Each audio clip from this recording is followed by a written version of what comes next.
Nandito na tayo sa huling parte ng Mateo at bumanda na naman tayo doon sa tinatawag na end time parables o mga end time lessons. Paulit-ulit na sinasabi ng Panginoon na ako'y darating na sa pangalawang pagkakataon at ang lahat ay dapat maghanda. Nandito po tayo ngayon sa Mateo 24, 45 hanggang 51. Just a quick review, nagsimula po tayo ng tinatawag na mga huling araw ng Panginoong Hesus dito sa mundo. Yung last week, nandito na tayo sa last week ng buhay ng Panginoon, kung saan sa chapter 21, pumasok siya sa Jerusalem na winelcome siya, yung araw ng palaspas na ating ngayong inoobserba. Hosanna, no? Pero the next day, imbis na ang inaasahan nilang Mesaya na susulba ng kanilang mga panglupang suliranin, ang ginawa ng Panginoon the next day, pinalis niya yung templo sapagkat ayaw niya yung mga peke na worshipers. Maraming worshipers na matatawag nating hindi tunay at paulit-ulit ang Panginoon sa kanyang babala para hindi magulat ang ilan na sa katapusan ng kanilang buhay o sa katapusan ng mundo o sa kanyang pagbabalik na ito palang mga katulad ng mga Pariseyo, mga hindi tunay na mananampalataya ay mabigla na hindi pala sila kabilang. Pagkatapos nun, pinag-aralan natin yung mga judgment parables. Babala na muli. Tapos yung 7 woes o yung 7 na curses na sinasabi ng Panginoon sa mga relihiyosong tao, ngunit ang kanila namang buhay ay hindi nagpapakita ng katotohanan. Pagkatapos nun, ating narinig yung lament o yung tangis ng Panginoon na sinabi niya, Jerusalem, Jerusalem, na parang sinasabi niya rin sa atin, mga nakikinig na mga tao na hindi naman totoo ang buhay. Kung sana kayo ay naging totoo, gustong-gusto ko sana kayong kupkupin na parang pagkukupkup ng isang inahing manok sa kanyang mga sisi. Ngunit kayo ay tumalikod dahil ayaw niyong iwanan ang inyong mga kasalanan. At ngayon, naandito na tayo sa sinasabing the Olivet Discourse o yung kanyang huling pamamaalam na ginawa dun sa Mount of Olives kung saan kanyang tinutukoy at atin ngayong hinihimay yung eskatos, the last days, the last things. Yung pagkagunaw ng mundo ay ating pinag-uusapan. Itong level ng ganitong pagtuturo mula sa pulpito, a lot of churches will not even teach this kasi sinasabi nila napakalalim. Eschatology, the study of the end times. Pero dahil po tayo ay exposition, hindi natin iniiwasan. Kahit mahirap, kahit medyo pinapawisan na ng malapot na pawis ang mga pastor, kakaaral, pinag-aaralan natin yung tinatawag na the dispensation, nung end times. Yung description ng Bible mula sa simula ng kasaysayan at paano ba magugunaw ang mundo at sino ba ang pupunta sa langit at sinong pupunta sa impyerno. Ating pong binatikos o ating dinitalye sa inyo yung tinatawag na susunod na kabanata sa kasaysayan, yung the rapture of the church. Lagi ko kayong binibiro na the rapture o yung dagit, sa Tagalog, dagit. Bigla na lang mawawala ang mga Kristiyano. And that can happen today. That can happen today. Pagkatapos na sana nitong service na to, sana matapos yung worship service, biglang sa isang iglap, in a fraction of a second, mawawala ang mga Kristiyano at kukunin ng Panginoon ang mga Kristiyano. First judgment, the judgment of the rewards. Bema seat judgment. At pagkatapos, ang mga maiiwanan ay dadanas ng, anong tawag doon? Tribulation. First 3.5, tribulation. Pagkatapos ng 3 taon at kalahati, lalabas ang Antikristo sa Jerusalem na pagpapapatayin ang lahat ng Hudyo at ang mga magiging Kristiyano sa mga panahong iyon ay magdurusa. Kaya maging Kristiyano ka na ngayon. Sapagkat pag doon ka naging Kristiyano, hahantingin ka ng Antikristo sa pangalawang hati ng tribulation which is called the Great Tribulation. 3.5 years. Pagkatapos, second coming of Christ, Kaya ang Panginoon sa huling mga sandali niya, is the last week of the life of the Lord Jesus Christ, sunod-sunod ang kanyang babala. Ito ibabala sa mga taong natira, pero ito ibabala rin sa mga tao ngayon, sapagkat katulad din ng mga madidisgrasya sa huling panahon. May mga tao ngayon nakaupo dyan, na naririnig na ang lahat, pero ang buhay ay hindi nagpapakita na sila ay tunay na mananampalataya. Sabi ko sa misis ko kanina, alam mo, ilang buwan na tayo dito sa last days na pag-aaral. Habang pinag-aaralan ko, I study every day. Sometimes I wake up at 3 in the morning. Talagang binabatikos ko. Alam nyo, babanaling ka eh. Pasiseryosohin ka kung ikaw ay tinatawag na maligamgam na Kristiyano. Palagay ko, pag napag-aralan mo to, magiging seryoso ka.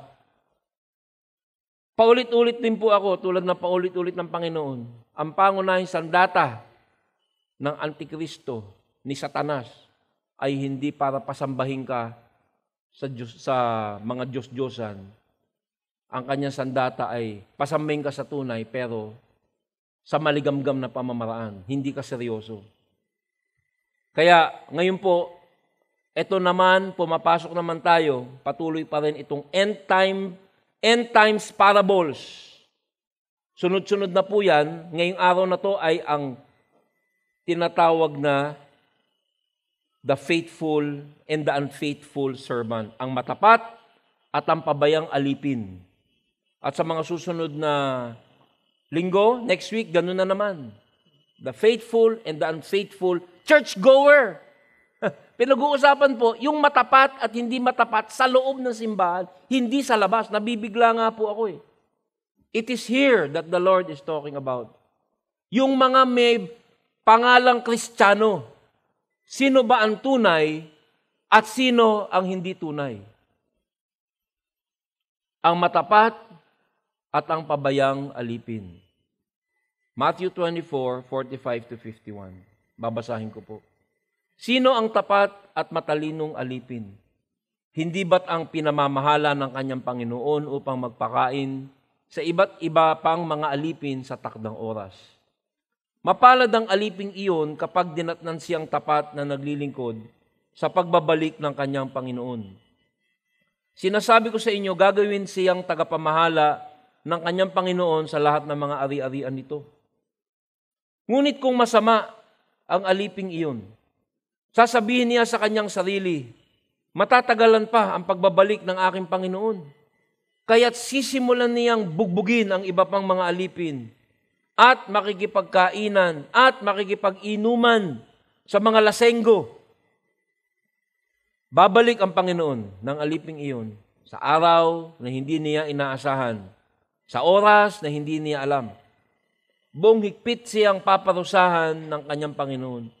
At pagkatapos ay isasama sa mga mapagkunwari, dooy tatangi siya at magngangalit ang kanyang ngipin. Manalangin po tayo. Panginoon, humihingi po kami ng tulong upang linawin mo ang aming isip. Doon po sa mga mapagkunwari, nakabilang sa amin.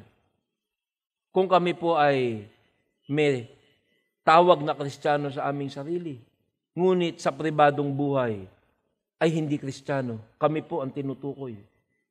Mas delikado po ang nakakapinig ng tama, ngunit nagdidesisyon na gumawa ng mali. Tulungan niyo mo po kaming wag maging relihiyoso na katulad ng mga Pariseo na tinawag mo mga ulupong. Sapagkat mas delikado po ang nakatanggap ng katotohanan pagkatapos ay pinili ang mali. Sapagkat wala na pong dahilan o wala nang maidadahilan para ang aming kasalanang ginagawa ay hindi naming itatwa. Pinapanalangin ko po ang aking mga kasama ngayon na lahat po kami, Panginoon, ay delikado sapagkat kami lahat ay may kiling na mabigani sa kasalanan. Doon naman po sa mga totoo na nagsusumikap na makasunod po sa inyo. Salamat sa inyong garantiya na kung tututuhanin namin ang aming pananampalataya sa inyo, kami po inyong tutulungan. Salamat po sa inyong salita na nagbabanal sa amin. Kahit minsan, Panginoon, ay mapait, mahapdi. Ito po aming kailangan. Sapagkat kayo po ang nagpapagaling, nagbabanal sa amin. Sana, Panginoon, lahat kami ay makasama sa biglang dagit o sa rapture, o matawag mo at makuha mo sa iyong pangalawang pagbabalik. Sa pangalan ni Jesus. Amen. 4 na punto po ang ating pag-uusapan. Una, ang matapat na katiwala, ang gantimpala, ang makapili, ang pagtutuos. Ito po mga tinatawag na end-time parables o mga talinhaga sa mga huling araw ay ibinibigay ng Panginoon sa mga huling sandali niya kasi by Friday, today is Thursday dito sa ating Biblia. By Friday, papatayin na po siya. So, talagang kumbaga kay Rizal, ito na yung, ano ba yung kanyang huling ano? Ano ba yung huling paalam niya? Baksak ako sa Rizal 101 eh. May ultimo, adios. Kakaya. Ito na po yung kanyang may ultimo adios.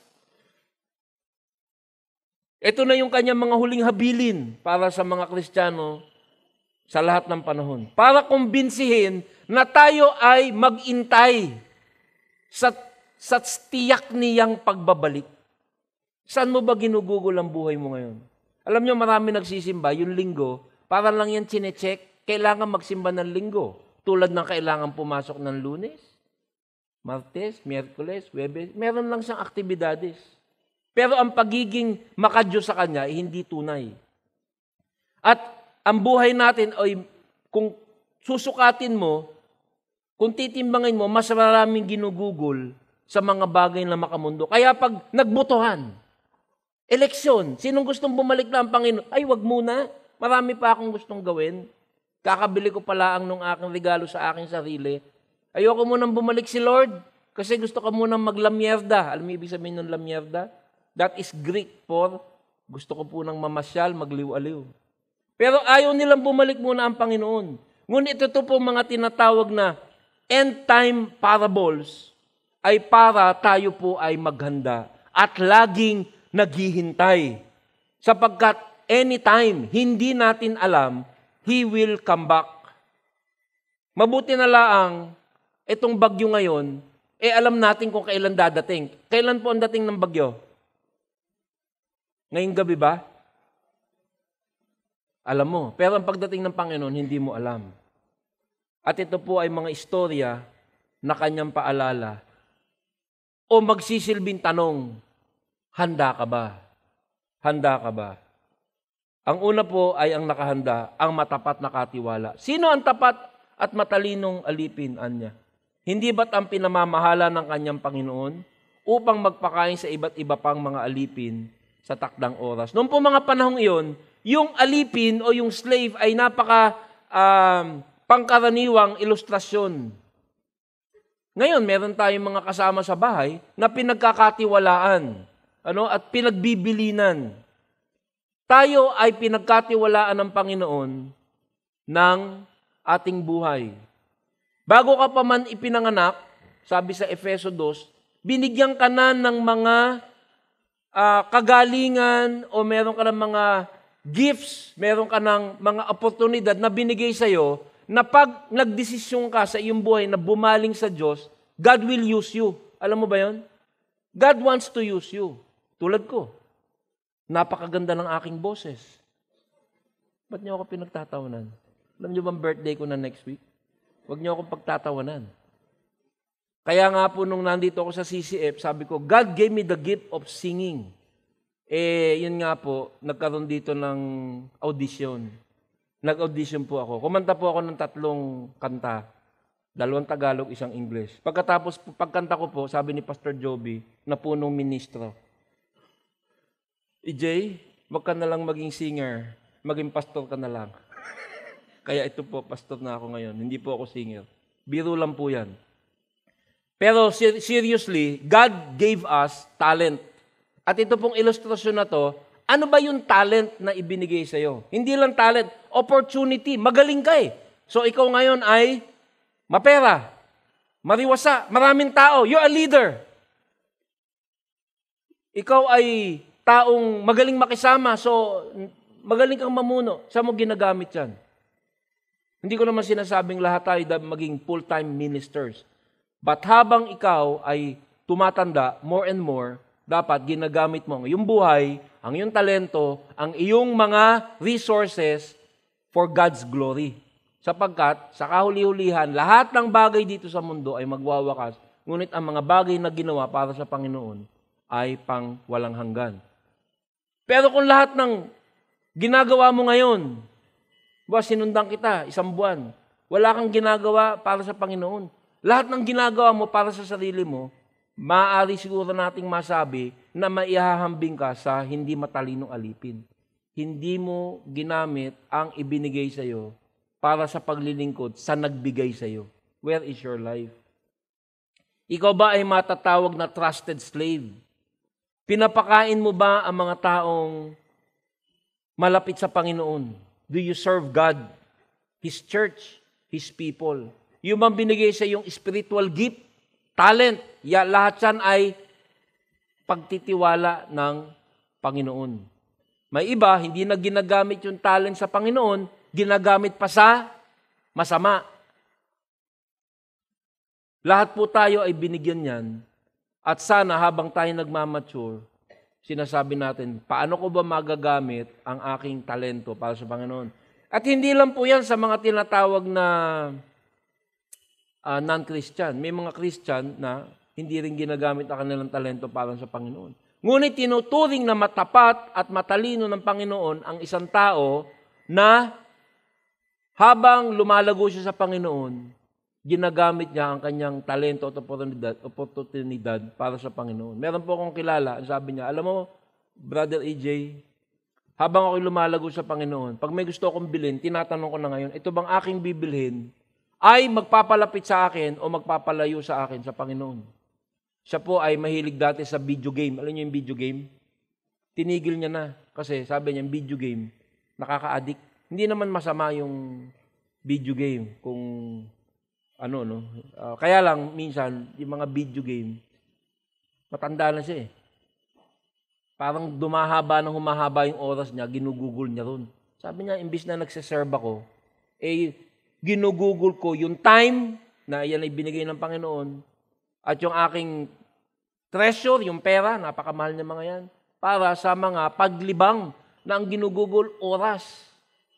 So sabi niya, pag may bibilin ako, tinatanong ko, ito ba ay magiging good stewardship o hindi? Pero mga minor example yan. Sapagkat ang totoong masasabing matalinong alipin ay talagang binubuhos niya ang kanyang buhay para sa kanyang serbisyo sa Panginoon. Sabi sa verse 46, mapalad ang aliping iyon kapag dinatnan siyang tapat na naglilingkod sa pagbabalik ng kanyang Panginoon. Blessed is that servant whom his master, when he comes, will find so doing. Actually, ito pong gantong klaseng faithful servant, habang ikaw ay lumalago, kung ikaw ay tunay na Kristiyano, makikita mo na nagiging natural sa'yo, kahit hindi mo sabihin sa sarili mo, gusto mo maglingkod. Hindi mo na kailangang pilitin yung sarili mo. This becomes second nature to you. To a growing true Christian, service becomes second nature. Hindi yan parang, sige na nga, kailangan eh. Hindi ganun eh. Baka ikaw pa yung pinipigilan. Yan po na-observe ko sa mga growing Christian. More and more, they want to serve. Hindi pinipilit. Pinipigil pa. Uy, magpahinga ka naman. Mamaya, meron kaming celebration ng mga volunteer dito sa Tagalog service. Na talaga lang po ng saludo po ako sa kanilang serbisyo. Ito pong pinag-uusapan dito ay patungkol sa mga taong nabibilang at hindi nabibilang sa Panginoon. Yung faithful servant, hindi lang po sila matatawag na faithful o tapat dahil naglingkod. Sapagkat ang paglilingkod ay hindi pamamaraan para ikaw ay mapunta sa langit. Ang paglilingkod ay ebidensya na ikaw ay kanya nga. Nakuha niyo po ba yun? Prinsipyo yung lagi ko sinasabi sa inyo. Service, good works, magandang gawa, paglilingkod ay hindi ang daan sa langit. Ito'y ebidensya na ikaw ay pupunta sa langit kasi yun ang gusto mo. Kung ikaw ay pinipilit mo yung sarili mo na maglingkod, dapat eksaminin mo yung buhay mo. Kasi binigyan ka na ng new nature. Ang tunay na mananampalataya ang tunay na masasabing alipin ng Diyos, ang tunay na Christian na kinasihan na ng Holy Spirit, may new nature yan. Magtataka ka, yung dating gusto mong gawin, hindi mo na gustong gawin. At yung dating ayaw mong gawin, gusto mo nang gawin. Yung paglilingkod na hindi mo maisip na gusto mong gawin dati, ngayon, habang lumalago ka sa Panginoon, ginugusto mo na siya. Kinukumpara ko po yun sa pagkain ng gulay. May mga tao lumaki, hindi kumakain ng gulay. Biglang nagkaroon ng pagbabago, gustong kumain ng gulay. Katulad ko, hanggang ngayon, hindi ko pa rin gusto kumain ng gulay. Pero kung ganun yung paghahambing, ayaw kong kumain ng gulay, bigla na lang gusto ko, wow! Dati gusto ko, wow, chicharong bulaklak! Ngayon, wow, ampalaya. Ay, yung pagnanasa mo na iba. Yung paglilingkod sa Panginoon, ang sarap. Dati, going to church? Pakikinig sa salita ng Diyos na. Ayan, kita mo yung katabi mo kung tulog. Chicharon yan. Pero ngayon, nakukuha niyo po ba yung sinasabi ko? There's a new liking. Kaya yung service, ebidensya na ikaw ay tapat. Hindi siya pamamaraan para ikaw ay maging tapat sa Kanya. Kasi pag naging Christian ka, when you accept Jesus Christ, you are a new creature. Ano yung new creature? Sasabihin ni Lord, bibigyan kita ng bagong, kumbaga sa computer, bagong program. So gusto mo maglingkod. Nandiyan pa po ba tayo? Kaya ito sinasabing matapat, hindi tapat. Hindi, it has nothing to do with good works. It has something to do with evidence. Evidence. May evidence ba sa buhay mo? Kung susundan kita, anong evidence sa buhay mo? Chicharon o ampalaya? Ayan, matatandaan niyo yan. Sabi nila, Pastor, bakit ikaw minsan mga pinipili ka nakakatawa? Kasi dito sa Tagalog service, natatandaan niyo nakakatawa. Okay lang yun, basta matandaan niyo yung prinsipyo. Ang chicharon ng Christian ngayon is service. Gustong-gusto mo mag-serve. Kaya pagdating ng Panginoon, sabi mo, Lord, huwag niyo po akong puruhin. Kasi yung paglilingkod ko, sa inyo rin galing yan. Nakuha niyo po ba? So pag ayaw mo maglingkod, you have to examine your heart. Baka kaya hindi ka tapat na alipin, maybe you're not even an alipin. Maybe you're not even a Christian. Hello? Hi? Okay. Ayan. Ang gantimpala, the reward. Ano ba ang dinidevelop mo? At ano ba ang dinidevelop mo ngayon? Saan ka ba nahihilig ngayon? Nahihilig ka ba sa mga bagay na maka-Diyos? Hindi mo pinipilit yung sarili mo, ha? Yan ay isang evidence. Gusto mo magbasa ng salita ng Diyos? O kung ano-anong libangan ang umuukupa sa buhay mo? Hindi ko sinasabing masama ang libangan. Pero ano yung increasing, nadadagdagang kapupunan ng buhay mo? Mga bagay ba na patungkol sa Diyos o mga bagay na patungkol sa mundong ito? Kaya pag sinabi, butuhan, sinong gustong bumalik na si Lord? Uy, wag muna. O gusto mo, balik na. Balik na. I want Jesus to come back. Alam nyo, ngayon ko lang sasabihin to, ha. Hindi ko naman tinetest, pero madalas ko sabihin niya, ano kaya? Sana bumalik na si Lord, ano? Lagi ko pa sinasabi yan. Pinakikinggan ko yung mga sagot ng mga nakapaligid sa akin, eh. Yung mga faithful Christians, hindi ko naman sinasabing laging ganun, ano? Pero madalas makita ko yung mga faithful. Sana nga. Kasi nakikita ko na talagang, sabi nga nung kanta, and the things of this world will grow strangely dim. Gusto na nila yung mga bagay na mga makalangit. That is the faithful servant. Anong pinagkakaabalahan mo ngayon? Ito ba ay masasabing ebidensya na ikaw ay matapat na alipin? Are this evidence that when God comes back, pagbalik ni Jesus, ikaw ay masasabing faithful or unfaithful? Pagbabasa ba ng Biblia? Pag-aalis ng kasalanan sa buhay? Pagtotongit? Pag-iinom? Mga malalaswang bagay? Paglaban sa kasalanan? O pag-akit sa kasalanan? You know it. What's the evidence?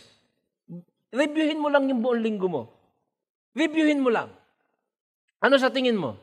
Are you a faithful servant o unfaithful? Ang sabi, pag ikaw ay dinatnan na matapat, meron kang gantimpala. Sabi sa verse 47, sinasabi ko sa inyo, yung matapat na katiwala. This is eschatology. This is actually going to happen. Itong mga reward na to. Gagawin siyang tagapamahala ng kanyang Panginoon sa lahat ng mga ari-arian nito. Wow! Alam nyo, bilang Kristiyano, I'll be honest with you magiging matapat po ako sa inyo. Actually, sa Christian life ko, hindi ko masyado iniisip yung reward. Siguro iba-iba tayo ng motibasyon kung ba't tayo Kristiyano. Iba-iba siguro tayo. Alam niyo ba motibasyon ko? Siguro iba-iba tayo Oo, pare-pareho sa puntong gusto natin masagip lahat. Alam niyo kung ba motibasyon ko? Ba't gusto kong nasagip? Ba't ako humingi ng kaligtasan sa Panginoon? Kasi sukan-sukan na ako doon sa buhay ko dati. I hate my life. Kahit nung naandun pa ako sa buhay na yon, tatandaan ko nung nasa Chicago ako, nagiinom ako, susuka na ako, sinusumpa ako yung pag-inom, kinahapunan, iinom na naman ako. Susuka ako sa umaga. Sa gabi, iinom. Yung kinamumuhian ko, paulit-ulit kong ginagawa, I hate that life. Sabi ko, Lord, sagipin mo na ako.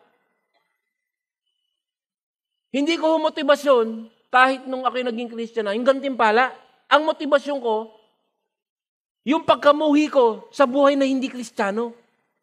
Nakukuha niyo po ba? Kanina nagkukwento kami ni Brother Arnold. Kami na yung buhay ko dati. Grabe. Okay.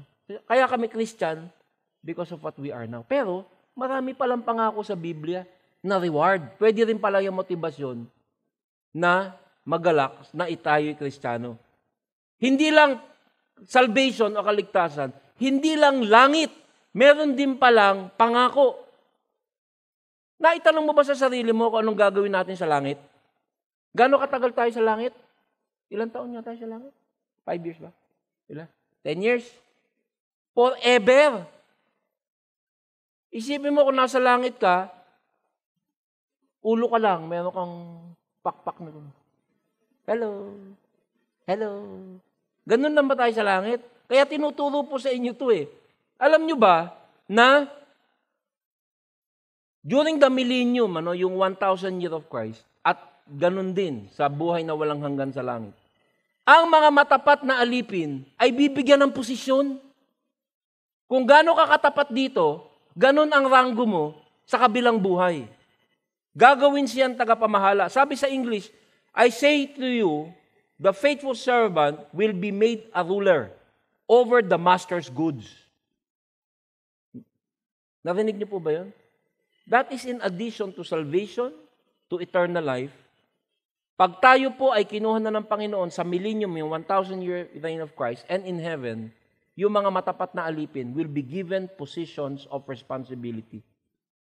Mamumuno po tayo. Nabigla rin ako dito. A believer is found faithful dito sa buhay na ito, sa ibinigay sa kanya ng Panginoon, sa kanyang talento, sa kanyang ari-arian. Ang sinasabi po sa Romans 8:17 will be fellow heir. Ano yung fellow heir? Sa Tagalog, kasamang tagapagmana. Kilala niyo po ba si Henry C. Jr.? Bigla kang tinawagan. EJ, this is Henry C. Jr. Chinese. Kasama na kitang tagapagmana. Wow, SM. Anong branch? Fellow heir of Christ. Yung matapat na alipin, gagawin tagapamahala, and according to Romans 8:17, we will be made fellow heirs of Christ. Dahil tayong maging matapat. Teka po, bababa ko muna sa lupa. Ano ba ibig sabihin nito? Yung buhay mo today, this week, yung buhay mo. Your simple devotion. Yung simpleng pagtanggi mo sa kasalanan. Yung simpleng pag-iwas mo sa masama. Yung simpleng pagsunod mo sa mahirap na pagsunod. Yung asawang nagmamahal sa mahirap na mahaling asawa. Yung empleyadong hindi tumatanggap ng lagay kahit siya'y nangangailangan. Yung inapi na imbis na magalit ay nagpatawa. That is a faithful servant. Yung tao na pwede siya magkamil ng maraming pera, siya ay loko lamang sa paggawa ng salapi, ngunit bagkus ay naglingkod sa Panginoon in faithful service to the church. That is the faithful servant. Ito yung pangako. You will be made a fellow heir. You will be called a faithful servant. Isa kang matapat. And you will reign with Him over the millennial earth. Yun yung unang pangako. Ano yung millennial earth? Di ba sabi natin, rapture, 7-year tribulation, Jesus comes back. Jesus will come to earth, 1,000-year reign. Di ba? Tatandaan niyo yun? Kasama ka niya. Magiging tinyente ka niya over the millennial earth. So baka pag nagkataon, ikaw ang bagong mayor ng Maynila. You are the new senator.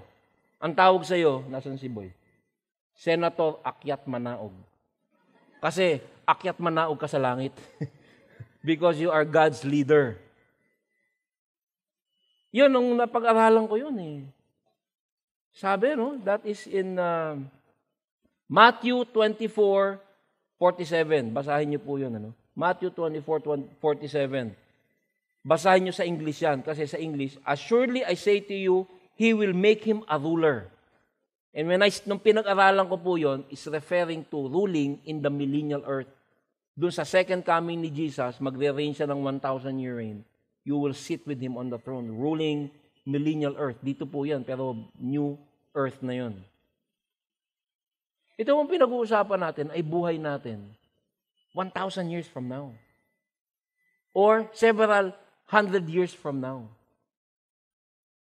Alam niyo po ba yung sinasabi kong okasyon next week? Isang napakalaking okasyon. Next week, December 14. Ano yon? Birthday ko po yon.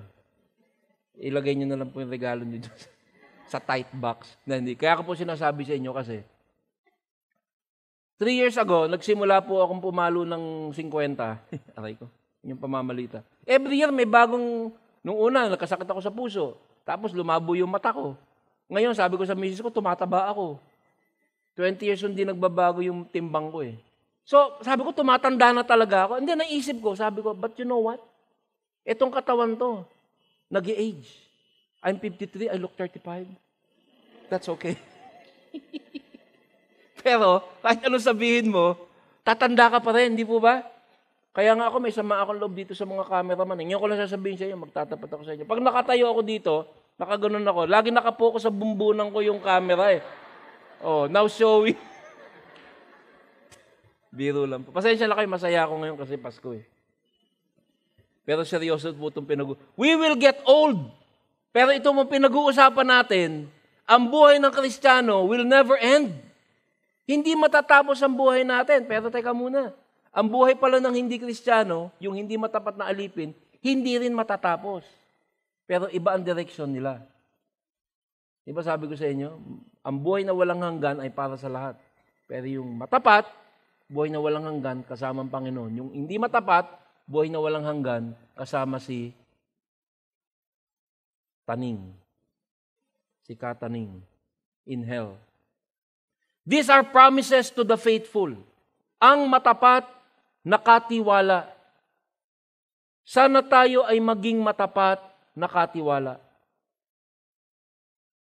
Napakabilis po ng 53 years. Nagtatalo kami ng misis ko eh. Totoo po ito. Sabi ko, ilang taon na ba ako? 51 na ba ako? Talagang nag-add pa siya eh. Sabi niya. 2014 minus 1961. Talagang inadan niya pa ako kanina. Oo nga, 53 na ako. Napakabilis po. Pero ito pong pinag-aaralan natin, natutuwa ako kasi hindi ako nalulungkot na tumatanda ako. Alam niyo kung bakit? Marami sa inyo mas matanda pa sa akin. Hindi ho yun ang dahilan. Biro lang. Kaya ho ako natutuwa na kahit tumatanda na ako kasi ang buhay ng matapat na Kristiyano, habang lumalaon, lalong lumalapit sa mga pangako. Hello? Sabi sa pahayag, Revelation 3:21, ang magtatagumpay, he who overcomes, sa English. Alam niyo, minsan lang hirap i-preach sa Tagalog kasi minsan the English is more precise. Ano? Pero sabi, ang magtatagumpay sa English, he who overcomes. Di ba ang buhay natin, araw-araw bilang Kristiyano, parang paakyat, ano? May problema. Minsan, ikaw, hirap ka rin maging sumunod. Kahit nababanal ka na, pero minsan nagkakamali ka pa rin. But he who overcomes, ang magtatagumpay. At sabi nga sa Filipo, he who began a good work in you, magtatagumpay ka. Kasi pag naging Christian ka, pagtatagumpayin ka niya. Ang magtatagumpay ay uupong katabi ko sa aking trono. Rulership. Tayo po ay gagamitin ng Panginoon. Hindi ka lang ulo na lumilipad sa langit, para kang kerubim. Tawag doon kerubim.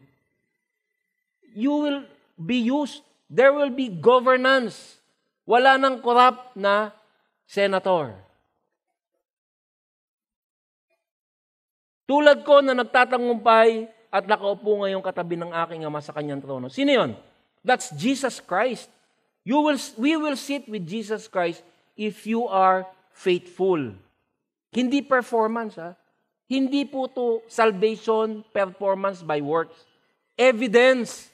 Habang sumusunod ka sa Panginoon, yung pagnanasa mo nag-iiba. Yung chicharon nagigiampalaya. Faith comes by hearing. Kaya nga po, we consider the pulpit, the holy desk, na dapat ang naririnig natin ay matapat na mensahe, sapagkat dyan tayo lalago. Pero habang ikay lumalago sa pakikinig ng salita ng Diyos, makikita mo, ang buhay mo, hindi man perpekto, pero nagbabago.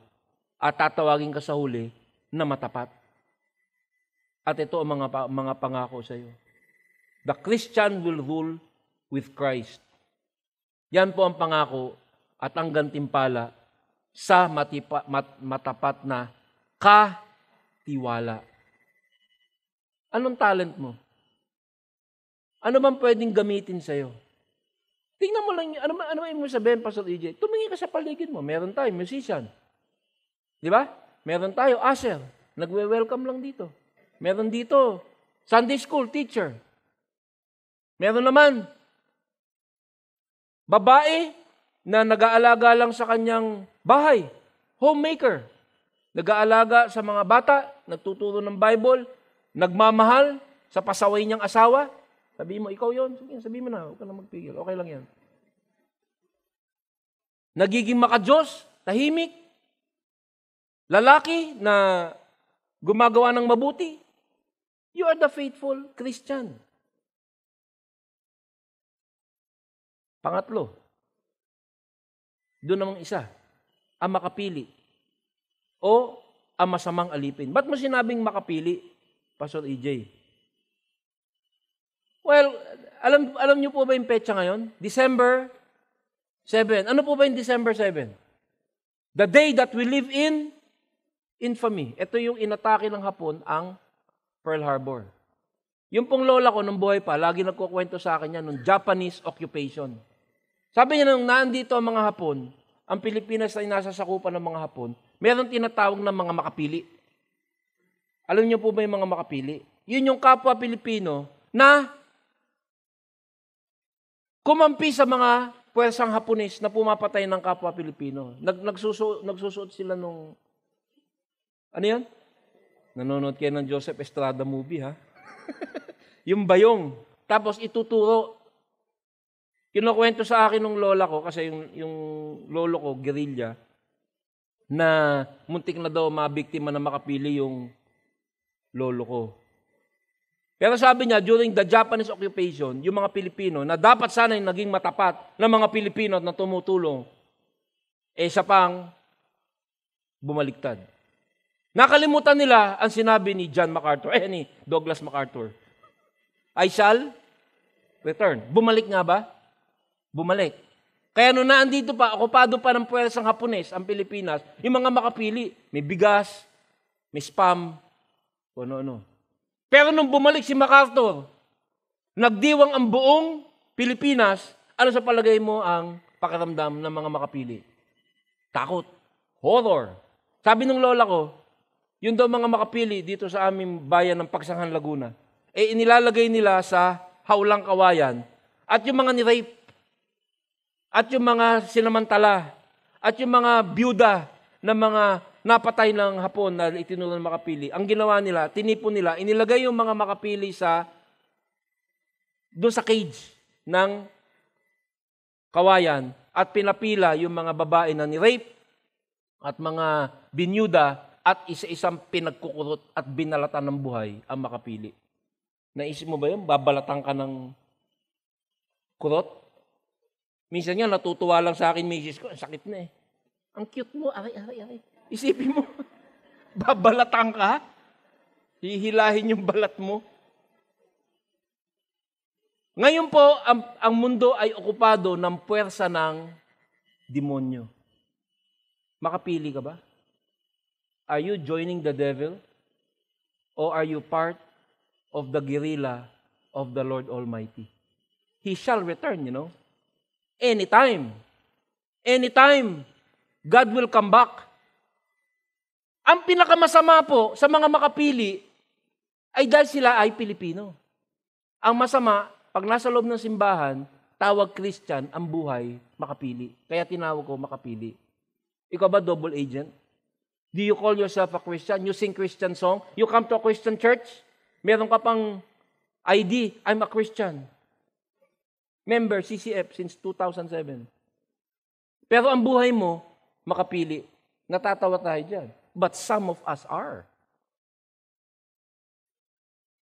Ito po ang pinatatamaan dito. Ngunit kung masama ang aliping iyon, sasabihin niya sa kanyang sarili, matatagalan pa?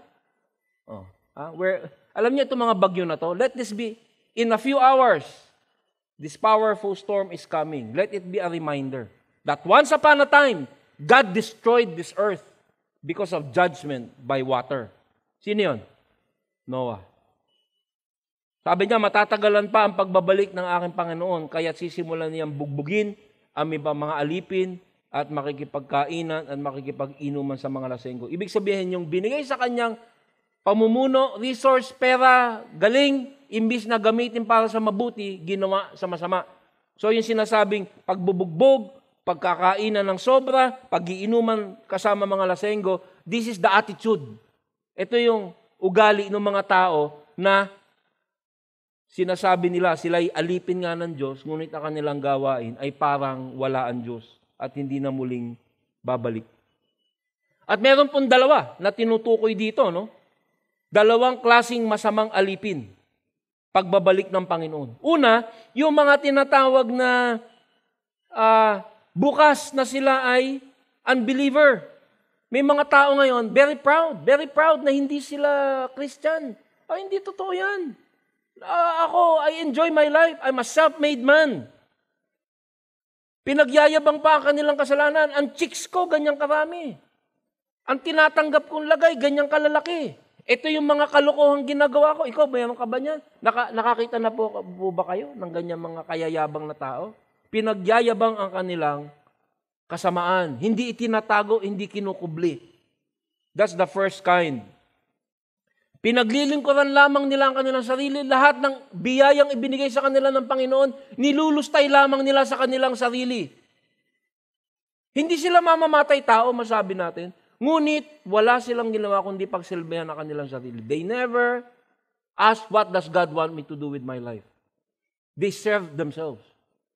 Ito pong ating bansa, sabi nila. 10% owns 90%. Yung 10% ng populasyon, pinagmamayari ang 90% ng ating yaman. Nakita niyo po ba? Kaya yaman. Hindi mo makitang tumutulong sa mahirap. Hindi ko naman sinasabing naghuhusga. Pero yan po, walang pakailam. O siguro, pwede na rin nating sabihin, ewan ko lang kung mag-a-agree kayo sa akin, nasa simbahan, ngunit ayaw namang i-share yung gospel. Are you a faithful servant of the truth? I don't know. Yun yung una. Walang pakailam. Open sila sa kanilang kasalanan. Yung pangalawa naman, alam naman nila na dapat silang magbago. Alam nila na sila'y makasalanan. Pero sinasabi na, tsaka na. Marami po akong ganyang kilalang businessman, sinisharean ko ng gospel. Tsaka na, EJ. Siguro pag medyo nasa deathbed na ako, magsasawa muna, mag-i-enjoy muna ako. Kaya nga sinabi ng Panginoon, hindi mo alam kung kailan ako babalik. Hindi mo alam na baka pagtulog mo ngayong gabi, pagising mo, mang-inasal ka na. Barbecue ka na. Pagpapatuloy nila. Pero pareho silang matatawag na mga makapili. Hindi nila binibigyan sa kanilang pamumuhay na kinikilala nila na ang Diyos ay ang kanilang amo. Pinapakita nila sa kanilang buhay na ang amo nila ay ang kanilang sarili. Maaring sinasabi nila sa kanilang labi na ang kanilang Diyos ay Diyos. Ngunit sa kanilang pamumuhay, ang Diyos nila ay ang kanilang sarili. Yun ang mas delikado. Sinasabi mo sa bibig mo, ang Diyos mo, pero sa pamumuhay mo, ang Diyos mo ay ikaw. That's the Pharisees.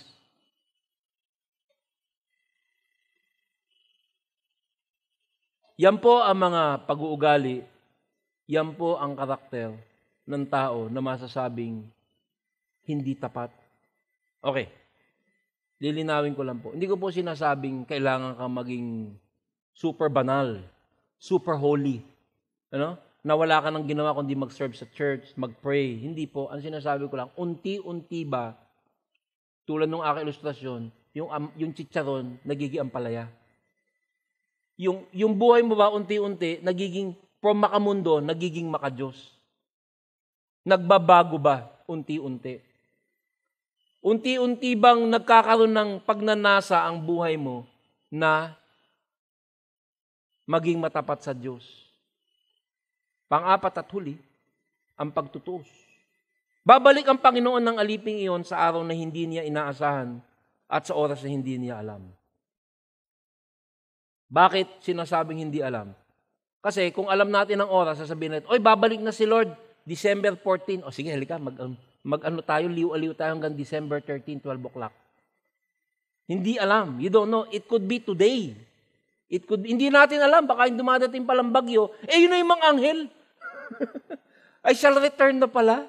Basa ng radar, bagyo. Yung pala, these are the legion of angels na mag-a-announce. Kukunin ko ng mga Christian. I don't know. Hula ko lang yun. Wish ko lang. Babalik ang Panginoon ng aliping yun sa araw na hindi niya inaasahan, sa oras na hindi niya alam. Yung una is the Bema Seat Judgment. Yung pangalawa is the White Throne Judgment. Yung isa, reward. Yung isa ay parusa. Doon sa pangalawang pagbabalik, God will come back as judge, as an executioner. Pag nadatnan ka, narelihiyoso ka nga, ngunit hindi ka naman matapat. You have a hypocritical Christian life at ikaw lang ang I don't know that. Kung titingnan ko kayong lahat, mga anghel. I don't know that. Kung matapat ka o hindi. Sabi, buong higpit siyang paparusahan ng kanyang Panginoon at pagkatapos ay isasama sa mga mapagkunwari.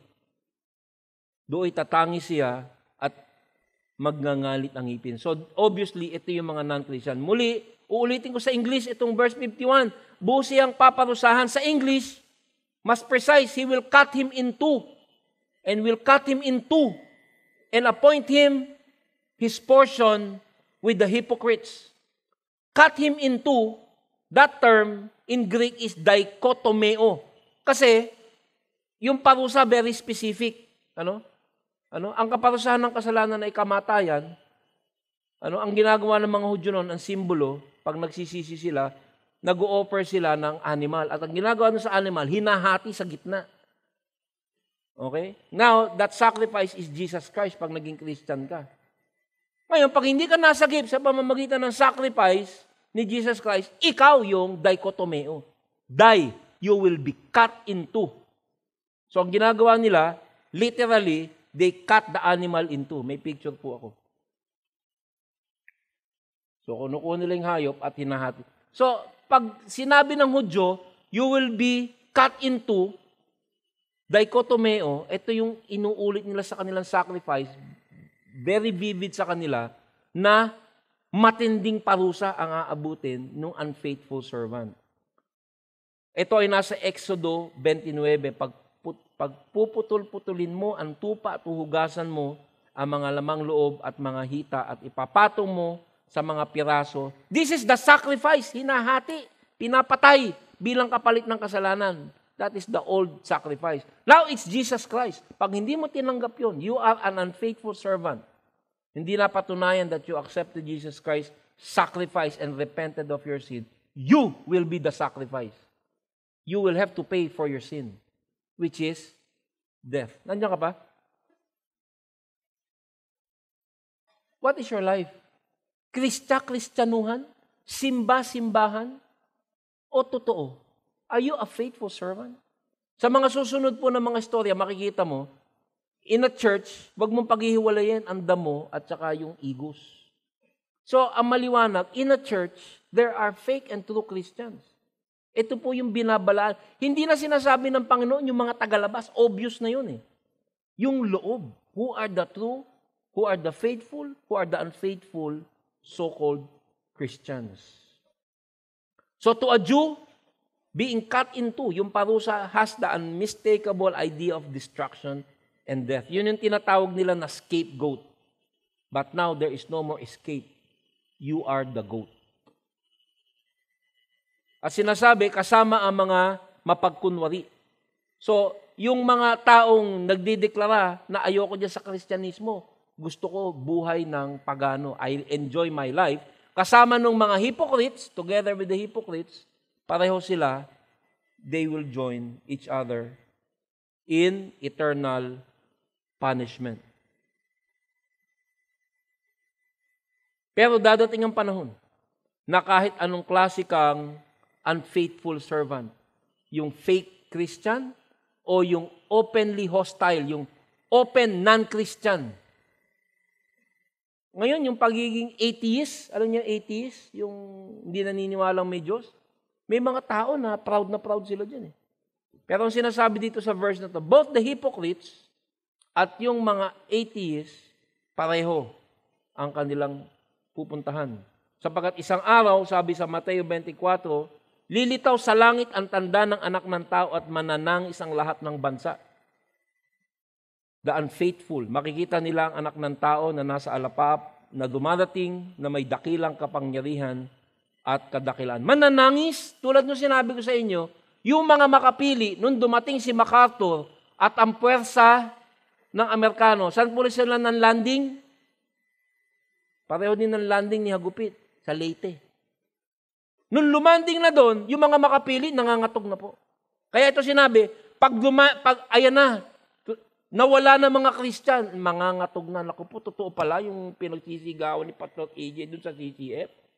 Totoo pala na mayroong rapture. Totoo pala na may Diyos. Totoo pala na mayroong fake Christian. At totoo pala na ako yun. Mananangis. Yung mga taong tunay, matutuwa. Yung mga taong peke, mananangis. Ito pong mga istorya na ating maririnig sa mga susunod na linggo. Next week, the parable of the 10 virgins. Yung 5, matapat. Yung 5, hindi matapat. Ganun po uli. Ito po ay mga warning ni Jesus para tayo po ay magbantay. At upang eksaminin ang ating sarili. Kaya minsan, delikado na ang mga mensahe nagmumula sa pulpito, puro matamis. Wala yung matatawag na corrective. Sapagkat ito pong mga sinasabi ng Panginoon ay ginagawa niya upang eksaminin nating mabuti ang ating sarili. Palagay ko, kung ako tatanungin mo, mas maraming tao na nagsasabi na, gusto ko namang maniwala, pero tsaka na lang. Yung tinatawag na manyana. Siguro meron din dito. Okay naman niya. Kaya nga uma-attend ako dito sa CCF. Nakikinig ako sa iyo. Pero tsaka na, i-enjoy muna ako. Kaya nga po, may isang istorya. Itong si William Barclay.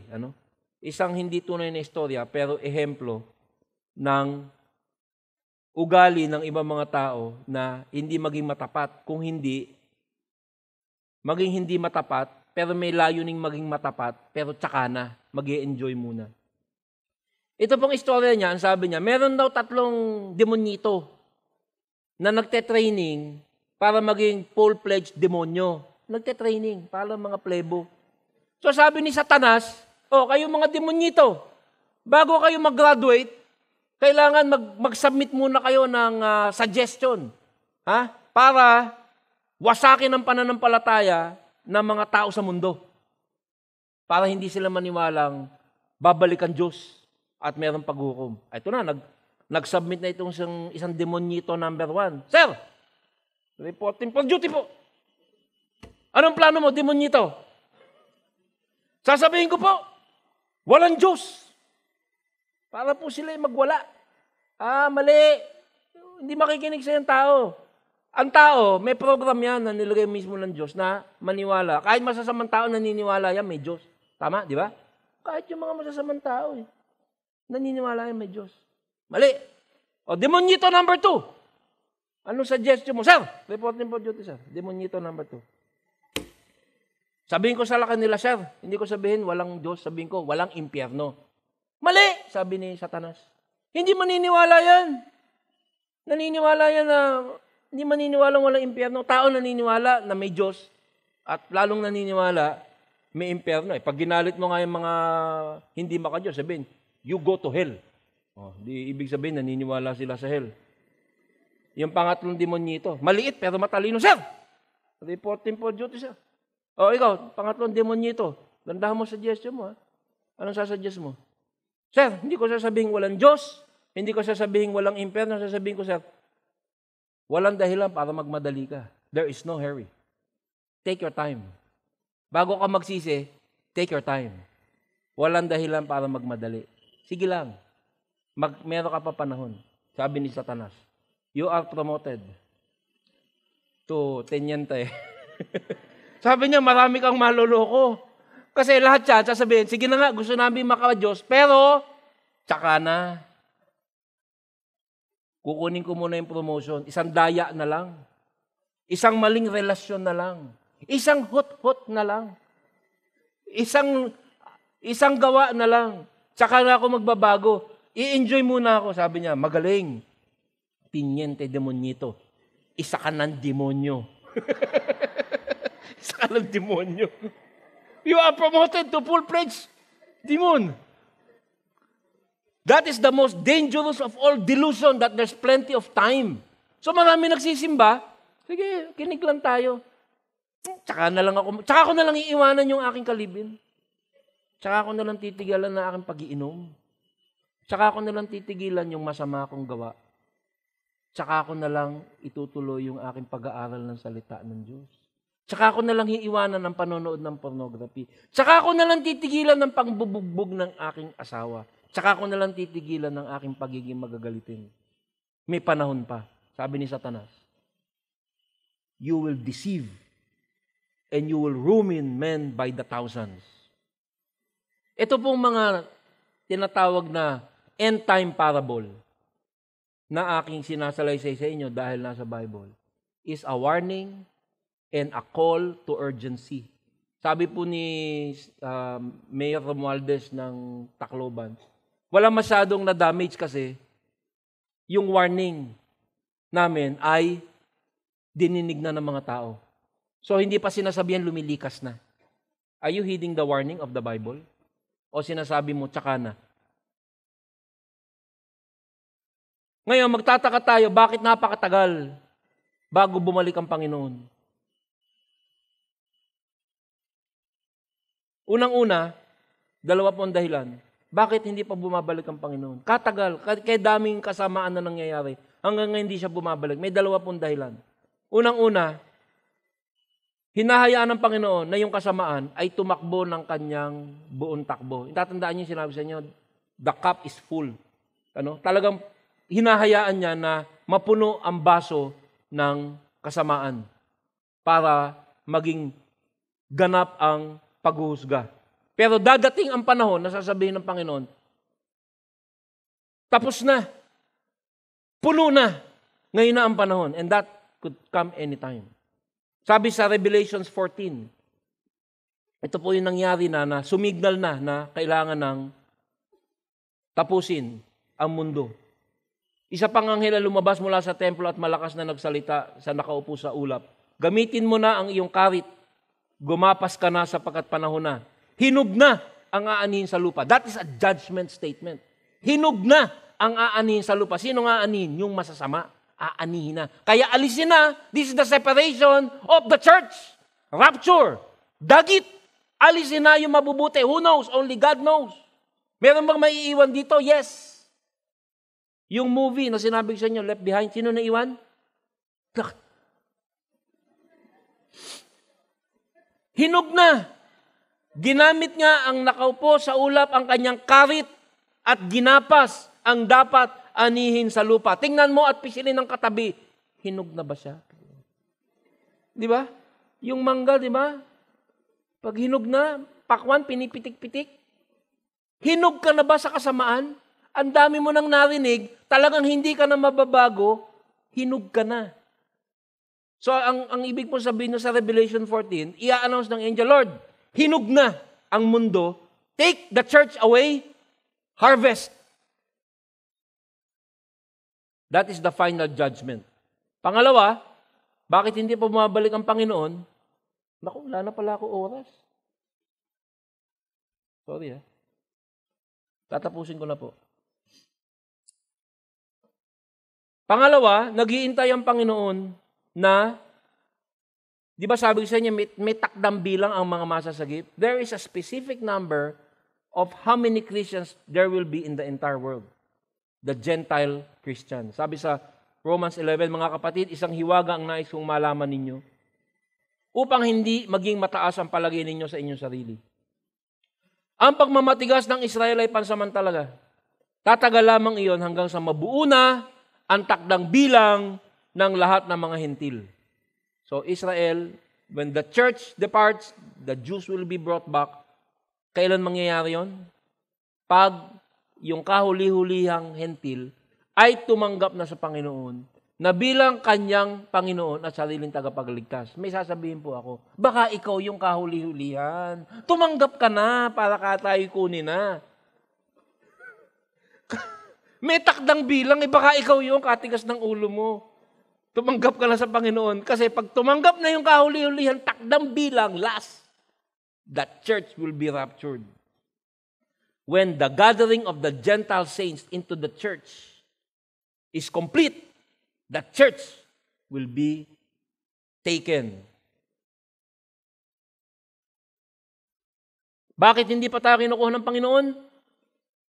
Sapagkat yung matagal sa atin ay mabilis lang sa Panginoon. Sabi sa 2 Pedro, mga minamahal, huwag ninyong kalilimutan na sa Panginoon, ang isang araw ay tulad ng 1,000 taon. 2,000 years nung sabihin ng Panginoon to. But to Him, that is only sandali. Dinidelay niya ang judgment na maaari ngayong araw na ito, 2,000 na ang kanyang babala, hanggang ngayon hindi pa siya bumabalik. Kaya sa tagal, may mga tao na sasabihin, kayo mga Kristiyano, hindi totoo yan.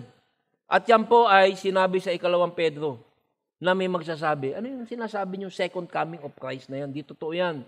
Sabi sa 2 Pedro, una sa lahat dapat ninyong malaman na sa mga huling araw ay pagtatawanan kayo. There will be scoffers na mga taong namumuhay ayon na nasa laman. Alam mo kung sino ay maniwala dito? Kung nakaupo ka dyan, sabihin dito, you know why you don't wanna believe this? Kasi gusto mo tuloy yung buhay mo na may hindi pagsunod. But if you are a faithful Christian, gusto mo, Lord, bumalik ka na. Come back now. Si Kristo'y, sabi nila, si Kristo'y nangakong darating, hindi ba? Nasaan siya? Namatay na mga ninuno natin, ngunit wala pa rin pagbabago buhat ng leke ng mundong ito. Sinabi nila, ang tagal-tagal na, hindi na mangyayari yan. Ngayon, ang babala sa 2 Pedro, walang halaga sa kanila ang katotohanan. Ang langit at lupa ay nilikha ng Diyos. Sa mga hindi naniniwala. Sa pamamagitan ng kanyang salita, nilikha ang lupa buhat sa tubig. At sa pamamagitan ng tubig, sa pamamagitan din ng tubig, ginunaw na ang daigdig ng panahong iyon. Kaya itong mga bagyo to, these are reminders. Pag bumabagyo, do you know that God destroyed? Sa pamamagitan din ng salitang iyon ay nananatili ang langit at lupa upang, so sinira, winasak niya, first coming, yung first destruction, water. Second, fire. Tutupukin sa apoy pagdating ng araw ang paghukom at pagpaparusa ng masama. So yung una, Pwede ba huwag mo i-focus yung camera dun sa... Mamaya ha, habang nagpe-pray tayo sa bagyo, remember, God destroyed the earth with water. Ang sabi, yung mga nagtatawa, nababalik ng pangalawang nakalimutan nila, sinira ng winasak at pinatay ang lahat ng hindi matapat na alipin nung una. Pangalawa, it will be by fire. Pero pagtatawanan kayo, there will be scoffers. Kaya sabi ni Paul sa mga taga-Roma, alam ninyong panahon na gumising kayo. Ang pagliligtas sa atin higit ng malapit ngayon kaysa noon tayo unang sumampalataya sa Panginoon. Kaya habang tumatanda po ako, ngayon I am 36 years old.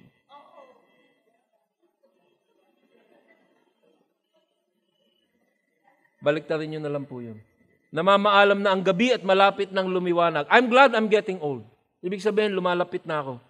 Layaan na natin ang lahat ng masasamang gawain at italaga na natin ang sarili sa paggawa ng mabuti. You know, some of you will remember these words in hell. Ang torture daw sa hell, yung natatandaan mo yung mga babala pero hindi mo pinakinggan. Namamaalam na ang gabi at malapit na lumiwanag, layuan na natin ang lahat ng masamang gawain at italaga natin ang sarili sa paggawa ng mabuti. Mamuhay tayo sa liwanag at huwag gugulin ang panahon sa magulong pagsasaya at paglalasing. If you're doing that and you call yourself a Christian, heed the warning. Kalaswaan at kahalayan, sa alitan at inggitan, ang Panginoong Jesucristo ang pagariin ninyo sa inyong buhay at huwag ninyong sundin ang hilig ng laman. Binigyan po ng papuri ni Pablo ang simbahan sa Korinto. Sabi niya, ang katotohanan tungkol kay Kristo ay pinagtibay sa inyo, kaya't hindi kayo nagkulang sa anumang pagpapala. Habang hinihintay ninyong bumalik ang ating Panginoong Jesucristo, kayo gagawin niyang matatag hanggang wakas upang matagpuan kayong walang kapintasan sa araw ng ating Panginoong Jesus. Alam niyo po ba na we are not Filipino citizen for eternity? You are heaven citizens. Subalit sa kabilang dako, tayo ay mga mamamayan ng langit. Doon nagmumula ang tagapagligtas na hinihintay natin ng may pananabik ang Panginoong Jesucristo. These are encouragement to live the Christian life. Kaya't sikapin din natin gisingin ang damdamin ng bawat isa sa pagmamahal sa kapwa at paggawa ng mabuti.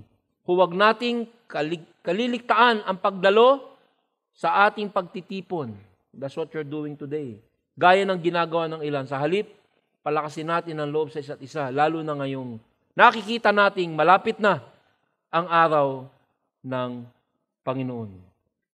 Sabi sa Santiago 5, dapat din kayong magtiyaga, tibayan ninyo ang inyong loob sapagkat nalalapit na ang pagdating ng Panginoon.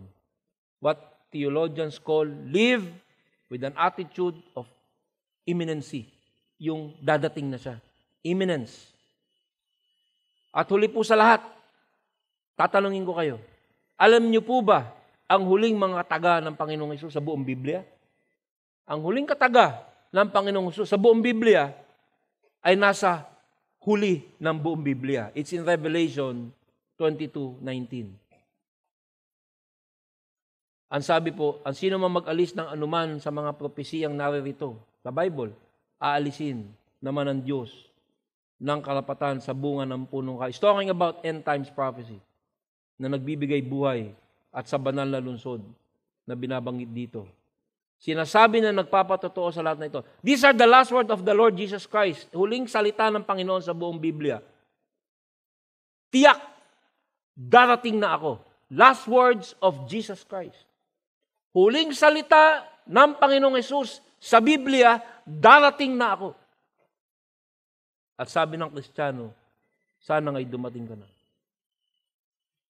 Kung ikaw ay masasabi mong hindi matapat, be honest. Ikaw lang nakakaalam. You pray, Lord, tulungan mo po ako maging matapat. Sapagkat dadating ang panahon na huli na ang lahat. Don't live a hypocrite's life. God knows.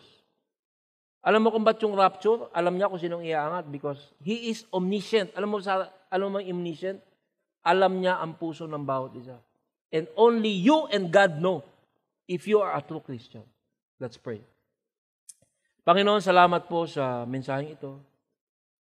pinagpe-pray po namin na ang dadating na bagyo ay hindi po matinding pinsala ang dadalhin sa amin. Proteksyonan mo kami.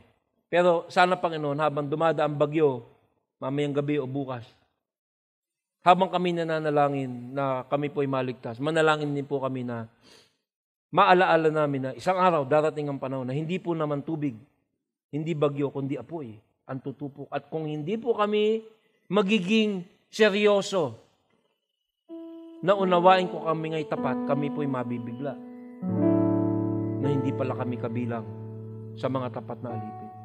Sana ito po mensaheng ito ay maging encouragement doon sa mga tapat at maging babala doon sa mga hindi po tunay. Salamat sa pagmamahal mo sa amin na nagbibigay warning upang kami po ay mapabuti. Salamat sa mensaheng ito sa pangalan ni Jesus. Amen. Palakpakan po natin.